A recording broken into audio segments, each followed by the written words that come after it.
You're suing your former friend for damages to the van which you claim you own. Right, because my First of all, what are the damages? Okay, the body damage, and there's pictures Did enclosed. you see her get involved in an accident? No, I did not.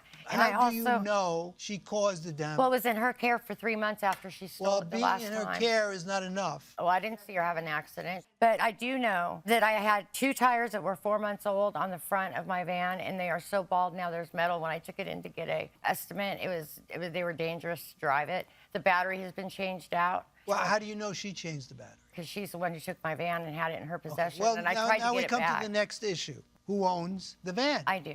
You claim that you own the van. I do. And you claim you own the van. She has the title. Please. You don't deny that you offered the plaintiff opioids? They're pain pills. They're opioids. Opioids? Yeah. It's hydrocodone. He asked me, yes. Yeah. Where did you get them? I take them because I have to have a hip replacement that I've had to have it for. Do you have a valid prescription for Yes, them? I do. Do you take pain pills? I don't anymore. I used to 11 years ago. I had a problem with them because doctors were prescribing so many. Now, who has the title to the van? I do, and it's in my name. That's why it was Why don't you have the title on the hot sheet? if you bought it? I didn't get time to write down a contract. Her and her daughter were fighting in the parking lot, and I should have. That's my bad. So now we go to your cross complaint because you claim she disposed of your property. Yeah. What property did she dispose of? I had my tax papers in there. I had my whole all my prescriptions, my shower stuff, my makeup bag, my phone, 2 cases of water, groceries. And that amounts to $5,000. Actually, probably more. What did you do with the property that was in the car? We put everything in a big trash bag and we delivered it to her porch because we knew she was at her dad's, and we set it right there in a big black trash bag. Did you call her and tell her you were delivering it? Yes, we did. I called her directly. You spoke to her personally? I did, and I said, your stuff is on the front porch, and I said, and there is no ID, because she kept saying that we stole her ID. Did you check your front porch? Is that true? I found a few things, but it wasn't any of the stuff I just listed. Okay. In the text messages here, she admits to Carly that she is holding my stuff. And she did not Tell me where that is. Can she come up and help me? I'm not wearing my glasses. Yeah, please, go on up and you can...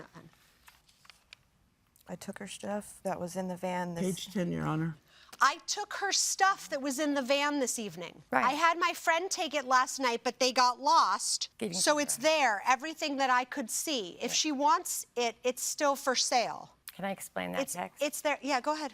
When I'm saying they got lost to her, put her stuff at her house. They didn't. They went on the she does right say street. so it's there. Yeah, it was there. Your Honors, I'm telling you the truth that she did not return any of this stuff. I have photos, Your Honors, showing what was in the van the second time, and it's just trash. It was literally just trash in the van the second time. I have no further questions. Are we good? Yeah.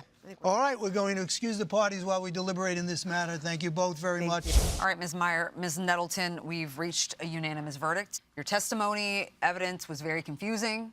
We had an interesting conversation while we deliberated, and we got to the same place for different reasons. We found that both you, Ms. Meyer, and Ms. Nettleton failed to meet your burdens today. The question of whether there was a sale or not, Judge Juarez and I believe that there was an attempt to sell the van.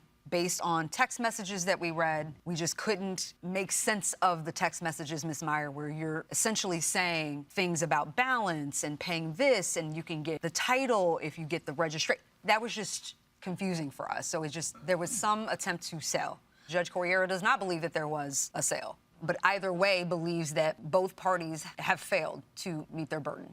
Now, Ms. Nettleton, your countersuit is based on the fact that you had personal property in this van that you claimed was yours in this sale, but you made this sale with an exchange of drugs, prescription drugs. Yes, and you can't pay for something with drugs and then come to court and ask us for the value of those drugs. Well, it's not up for a debate, right? Okay. So because of that, our hands are tied. And so the verdict is to dismiss your claim, Ms. Meyer, and to also dismiss your counterclaim, Ms. Nettleton, and that is the verdict of the court.